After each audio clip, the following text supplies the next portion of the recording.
Hello, everyone.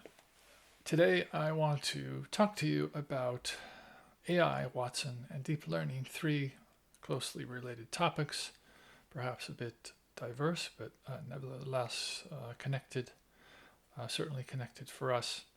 On a practical level, of course, you're dealing with a Watson Assistant as part of your assessment. So I want to talk about these three topics as they relate to each other. The diagram you see on the opening slide is a representation of a neural network, which I'll talk about in a few minutes.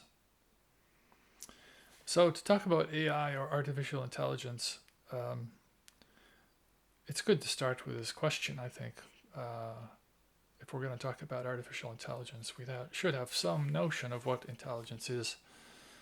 And it turns out that intelligence is actually a quite difficult concept to pin down. There's been lots of disagreement about what exactly constitutes intelligence and what makes for high or low intelligence. Of course, it becomes quite a political issue as well, and a social issue. There are some standard dictionary definitions. One is the capacity for learning, reasoning, understanding, and similar forms of mental activity. I'll talk a bit later about this issue of it being mental activity. And a bit more succinct is the ability to acquire and apply knowledge and skills, which is a bit broader, I think. But it has these two key ideas of acquiring knowledge and both acquiring knowledge and applying it. So there's something about the notion of the ability to solve problems as well as to comprehend things. So what is intelligence not? Well, arguably it's not the sole province of human beings. We, I think, often assume, we could argue, but we assume that there is also intelligence in other species, ranging from the ones close to us, like primates, to ones that are maybe quite distant from us, which could even include insects, but also many mammals, for sure. It's not the same thing as consciousness. Obviously, consciousness is connected with the notion of intelligence, but it's not necessarily the same thing. Nor is it the only criterion for being human. There's far more to being human, obviously, than your intelligence. Your body being the sort of the most obvious one, but emotions, sensations, as well. In terms of computation and computational history, the notion of artificial intelligence is linked to Alan Turing's test of a machine's ability to exhibit intelligent behavior equivalent to or indistinguishable from that of a human. If I recall correctly, what Turing actually was asking was whether it could be demonstrated that a computer could think. And if the evaluator cannot reliably tell the machine from the human, the machine is said to have passed the test. That is, if a human is interacting with a machine and a human simultaneously doesn't know which one has answered him, then it's said that the machine is said to have passed the test of whether it's thinking or not. This is a pretty controversial claim, one that's received lots of attention over the years, and it's not my intention now, though, to dwell on it. I just mention it as a bit of historical context. Much more recent writing from, I think, 2019 is this book by Catherine Hales called Unthought, The Power of the Cognitive Non-Conscious. I draw your attention to it here just to point out that there's more to intelligence, I think, than what's going on consciously. And that's Catherine Hales doesn't necessarily addressing intelligence in this book, but she's talking about cognition and that it's not all about what happens in the conscious. And she talks about the fact that sensing, like feeling heat or cold or pain, registers with us within a matter of 50 milliseconds. Pattern recognition we can do within the space of 200 milliseconds, or in other words, 2/10 of a second. Whereas something to come into consciousness actually takes half a second. So consciousness is actually a bit behind the body and other parts of what she would consider to be parts of cognition, and what she calls the cognitive unconscious. There have been many theories of intelligence over the years. There's one by Robert Sternberg called the triarchic theory of intelligence. He segments it into three types of intelligence: analytic, creative, and practical. You can see in the slide what those have to deal with. Problem solving versus intuition versus adaptation.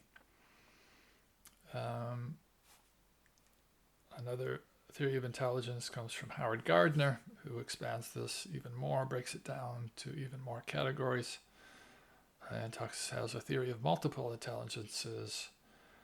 So here we have linguistic, logical, spatial, kinesthetic, musical. I'm not quite sure why he only said musical rather than artistic. Interpersonal,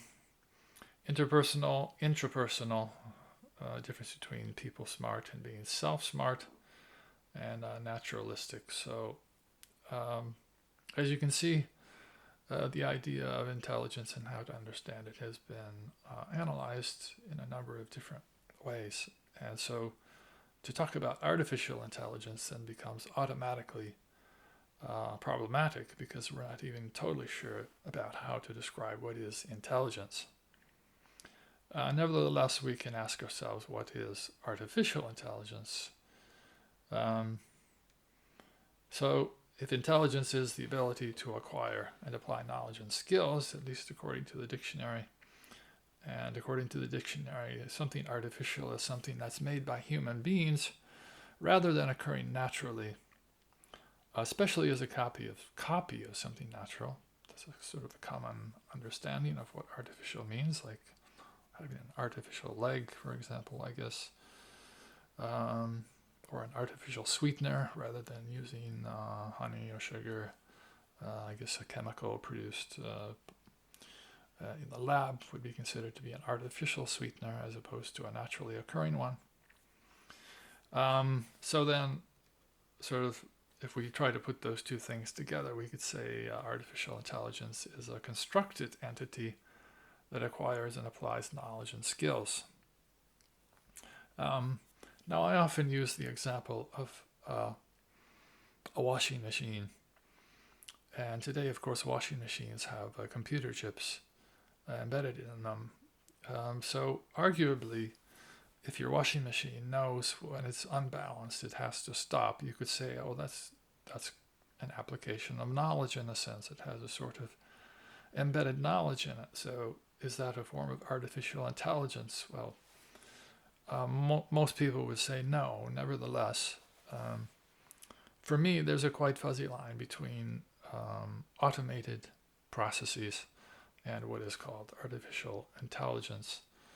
And one of the most common ones these days is the ability of a machine to learn, or to do what looks like learning, or has some qualities of human learning.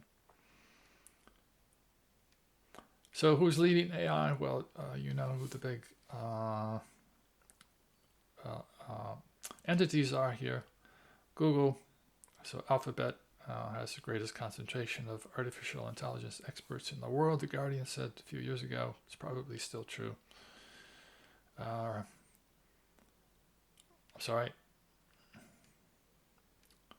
This is about RankBrain. It's a machine learning algorithm that Google uses as part of their overall search algorithm. It's not the only thing behind the search algorithm, which is much more complex, but it says it's currently considered the third most important factor in that algorithm.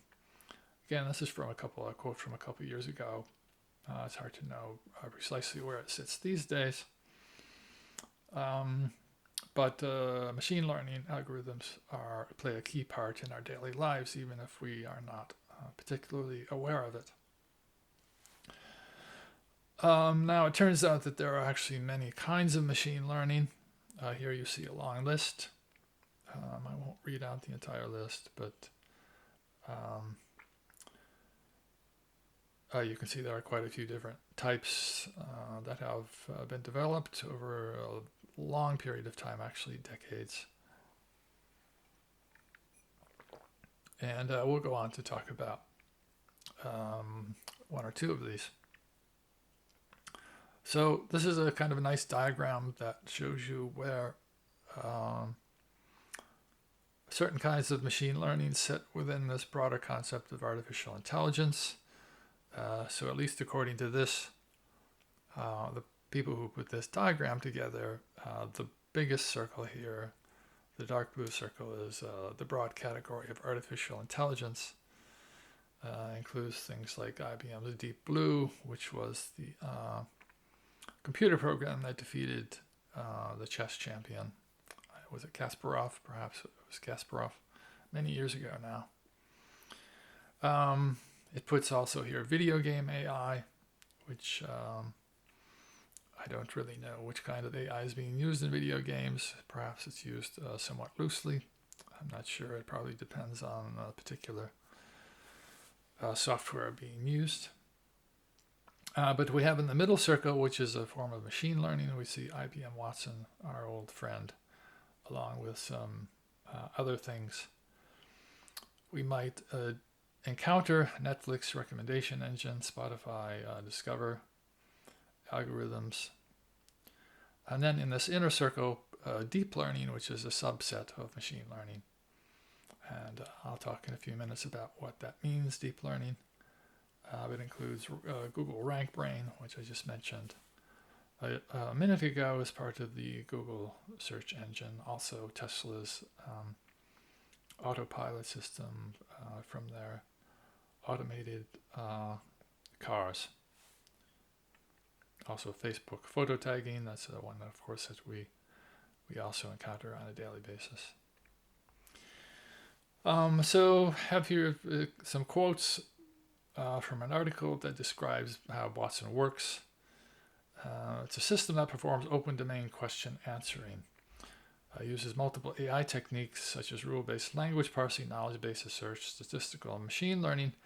Its strength is that it can interpret complex queries expressed in natural language, consult many data sources, generate many possible answers, score them based on evidence, and select answers with good accuracy. It's best described as a heterogeneous ensemble, in other words, made up of many different parts, heterogeneous as opposed to homogeneous.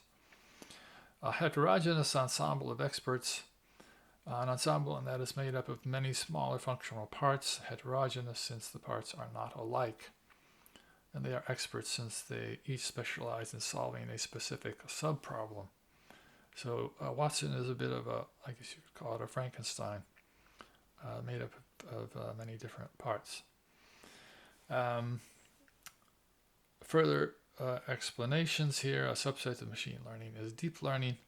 Deep learning uses brain-inspired algorithms, neural networks, we'll talk about that in a minute, to simulate the learning process.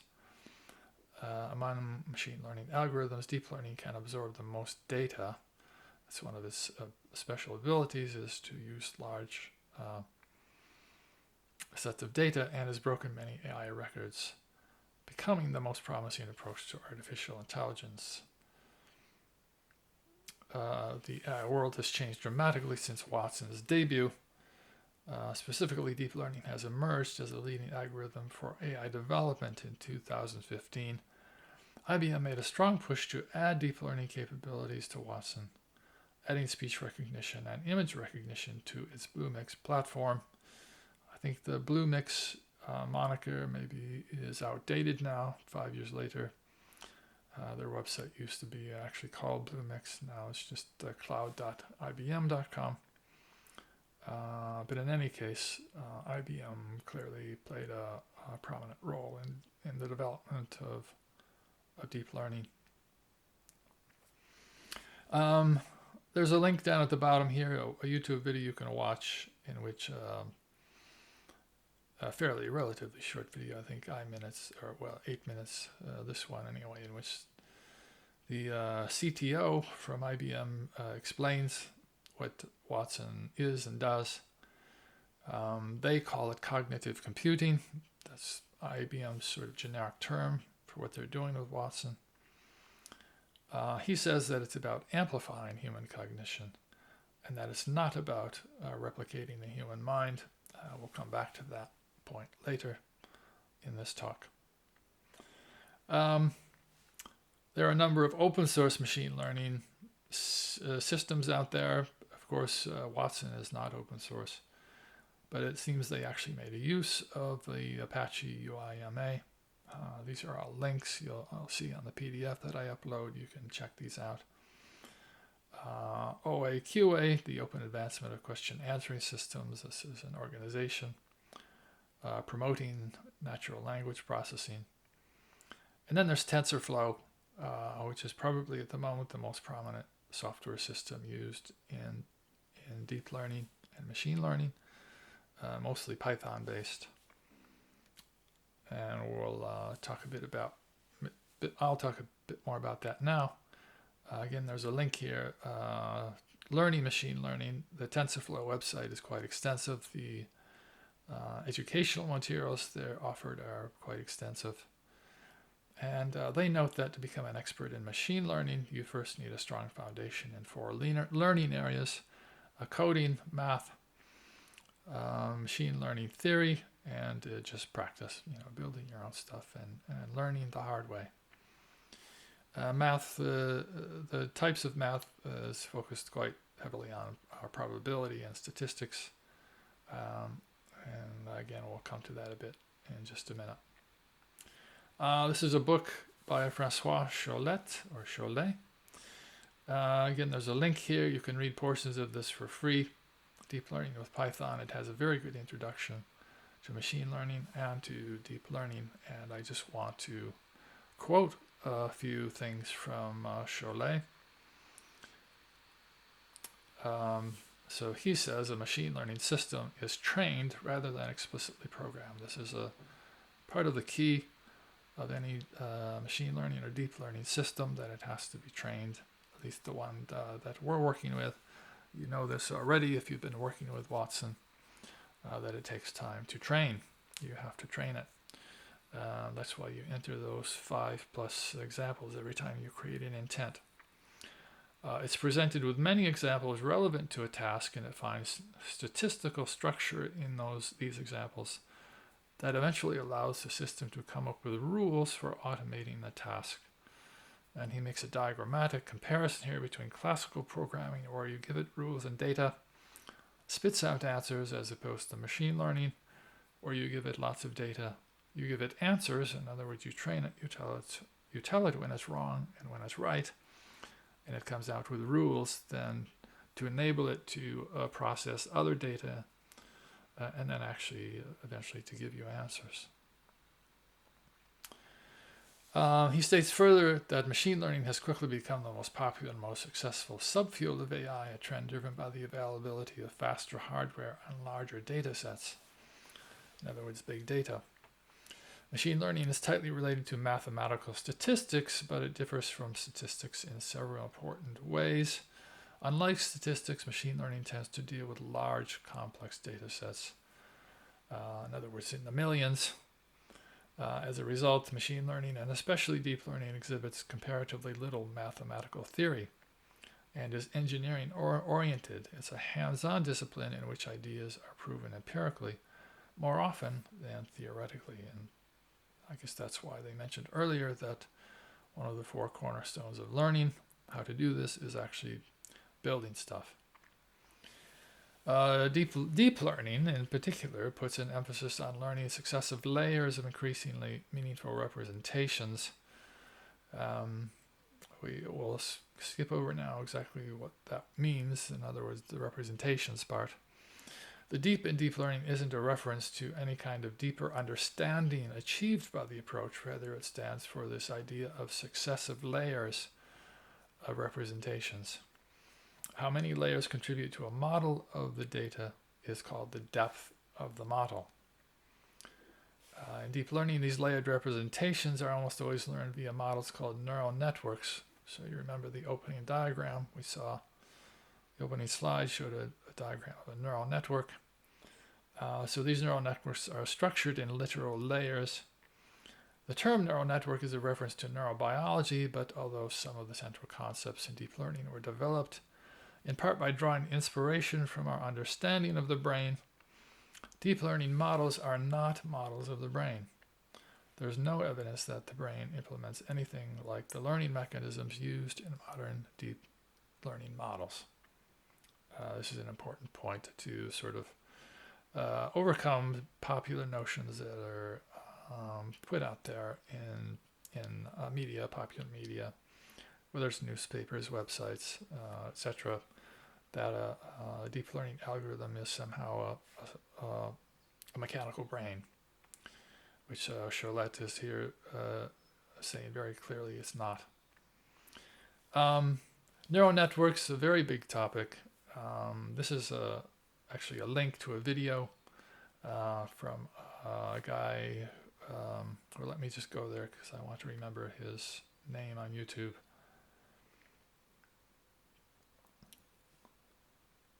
He has lots of instructional videos about hard to understand topics. He's called 3 Blue, 1 Brown. He has lots of series out there about different topics. Well, you can see one is about cryptocurrencies. But he also has, I think, three or so chapters on neural networks, explaining neural networks. So you can check that out on your own. This is a very simple diagram that shows a simple neural network on the left. Neural networks have input layers, output layers, and in between what I call hidden layers, hidden because we don't really know exactly what they're doing, and in that sense, deep learning is a non-transparent kind of algorithm. But they are creating what Charlotte was calling these representations by having a series of connected weighted probabilities for each node. And you see each node on the left is connected with each node in the next layer. So there are lots of connections here. Charlotte says expectations for what the field will be able to achieve in the next decade tend to run much higher than what will likely be possible. Although some world-changing applications like autonomous cars are already within reach, many more are likely to remain elusive for a long time.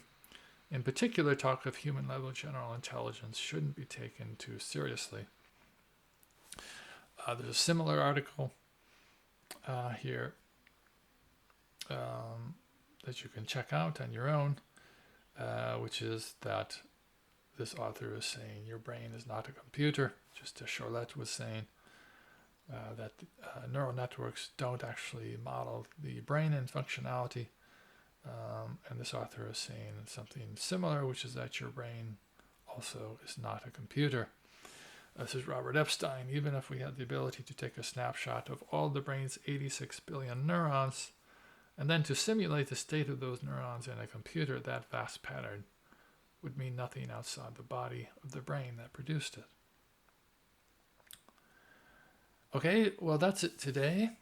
I hope that gives you some things to think about, some context for when you work with Watson, maybe some context for what you're doing in your debate assessment, and some links that you can go and check out if you want to pursue things like deep learning or maybe learning how to do some things with Python on your own.